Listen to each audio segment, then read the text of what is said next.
Good afternoon, Premier. Good afternoon, Cabinet. I've got a question for you and for the Attorney-General. Is there a provision under the Crime and Misconduct Commission Act to investigate the Allconnex will and its 60% owners, the Gold Coast City Council, for misleading conduct, for price gouging and for inaccurate pricing of our water supply? And if so, let's investigate that.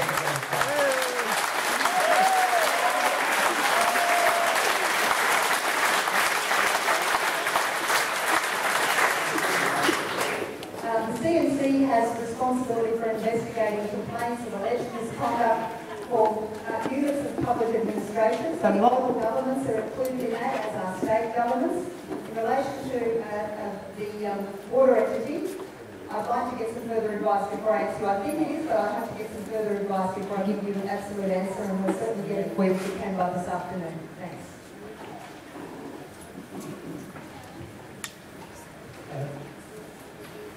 Because of the large increases in both Allconnex water bills and Gold Coast City Council rates, many Gold Coasters have had to tighten their belts. They're doing it very, very tough. However, this belt tightening does not apply to our local council. At a recent council meeting, they voted themselves a pay rise that will see their yearly pay packets rising to over $125,000 a year. Do you or your cabinet condone this greedy grab for cash? And what will it take for you to sack this reviled, self-serving, incompetent, on the nose, and morally bankrupt council?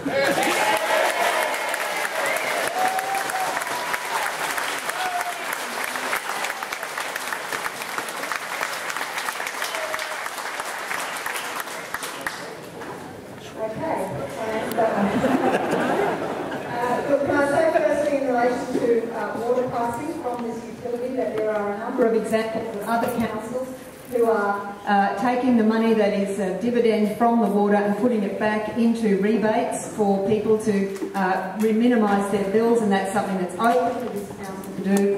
And there are plenty of examples. Moreton Regional Council is probably the best example, but I think Brisbane does it as well. There are many opportunities for councils, rather than take all of that profit, to put it back into the hands of their ratepayers, and that's a matter for the council. In relation to the state government's powers over the local governments, whether it's yours or anybody else's, yes, there is a provision in extraordinary circumstances for a council to be stood aside, but overwhelmingly state governments, unless there is some very clear evidence of public maladministration, it's very unusual for these powers to be used. By and large, every level of government, whether it's councils, state or federal, their fate is in the hands of people who elect them, and in our nation, governments at local level or any other who are not meeting the needs of people who represent them, ultimately the way they get sacked is by the ballot box.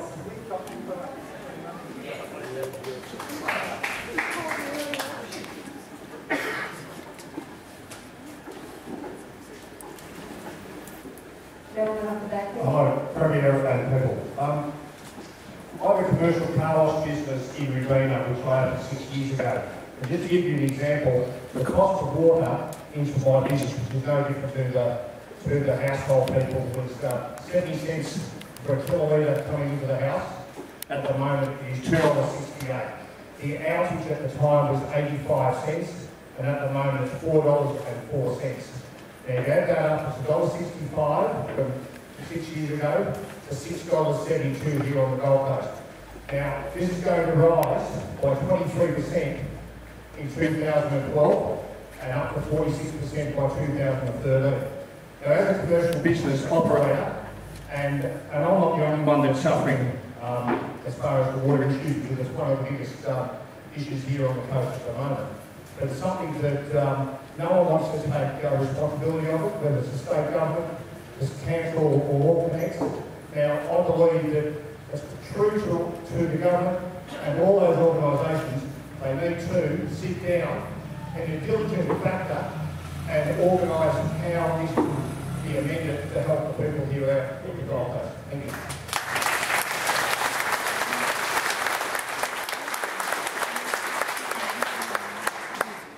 Thank you. And if you've been following this issue, you're probably aware of some of what I'm about to say, but I think it's still important to put it on the record. You're right, there have been increases in water prices, and the state government is responsible for some of that increase. Of your bill, for every dollar you pay on your bill, about 24 cents in that dollar goes to the bulk water assets, that is, dams and the desal plant and other, where the water actually starts, if you like, and that's the state government. And yes, there are some increases in there because we did put in place new infrastructure that between us we all have to pay for. But the other 76 cents in the dollar is going to your council for a range of things, including getting the water from the dam and through the distribution system to your house or your business. But the largest part of this increase is in that section, and I have to be honest, I'm not sure what is being paid for out of that. With the state government end of it, you know what you're paying for. You might have a different view on whether it was a good idea, etc., but you at least know what you're paying for. You're paying for a water grid that is a whole lot of new infrastructure that between us we've all got to pay for. In relation to the ability of the council to charge, as I said, what the rates that they are through, not rates, the water rates, ultimately they are making a very significant profit, and the council needs to answer to the people of this community about why they're making a profit and where that profit is being spent and what the benefits are to the people of this community. I would suggest, and I think it is important that we hear directly from you as a business owner, and if you haven't got an appointment, I'd really like to ask you to come and talk to the Water Minister. I'll be honest, we could not have, I think, reasonably foreseen that some of the councils would be putting these sorts of increases. At the Gold Coast here, Allconnex is putting water up by 20%, at Redlands it's 5%. So there's got to be some, I think, questions about that. And we're happy to have a look at those issues, but it would be helpful to me if you would come and talk to the Water Minister if you get a chance after the formal question and answer session. Okay? A lot of buck passing going on. A lot of buck passing. Well, I accept responsibility. You started it. You've got a $1.2 billion rusting hulk sitting at Kira. Doing what?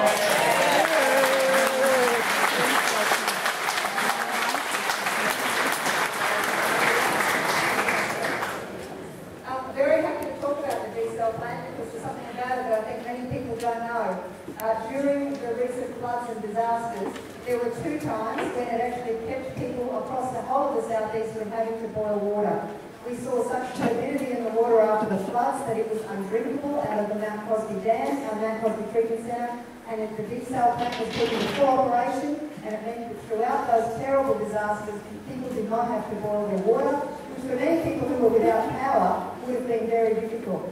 Secondly, the Mount Crosby Treatment Plant was struck by lightning last week and was unable to provide the city of Brisbane with water, and we turned on the desal plant and meant that nobody went without water. So what we did out of that desal plant, which was a council project that we came along and said to council, they were building it for the Gold Coast, and we said, if we double it, it can actually provide water to the whole of the southeast.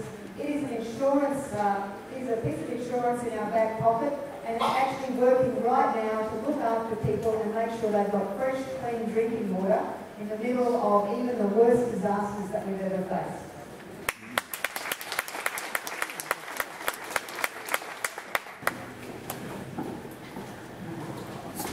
My name is John, Algarve Premier. Look, there's a lot of issues here today, and they're all relevant, and these people down here suffer some terrible plight. And obviously the residents in Tullabudgera Valley are also going through something terrible. But something that affects all of us is water. And my question to you, and you've just said something that's very relevant. You said that the residents should always have a say with something that affects them. Now, can you tell me what's changed in the Constitution or the law that changed the situation for councils and governments to make super profits on essential services? And why wasn't there, if that is the case, some form of national referendum? If it's going to be essential services that you change, that affect everybody, that allows you to make, not you personally, but the local governments to get access to super profits. And I'm not wrong, I don't think anyone here can say that Allconnex has been set up on the basis to have super profits. Is there anyone here who can say that's wrong?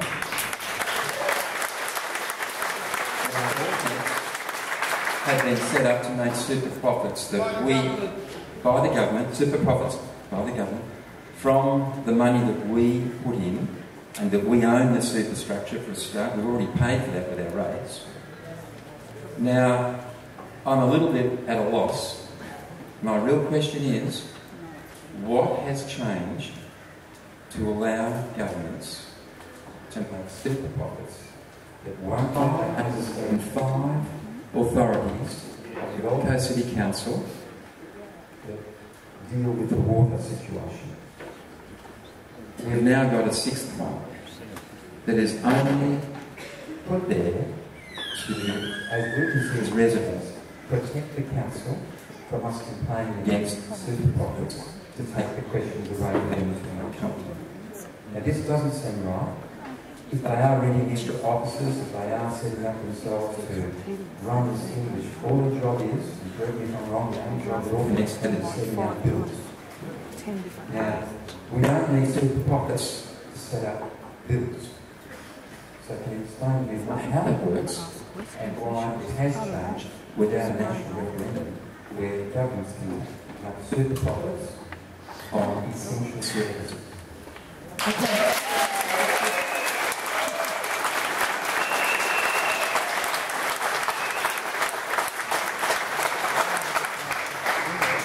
To answer those questions, at the state government level, we make not 1 cent. At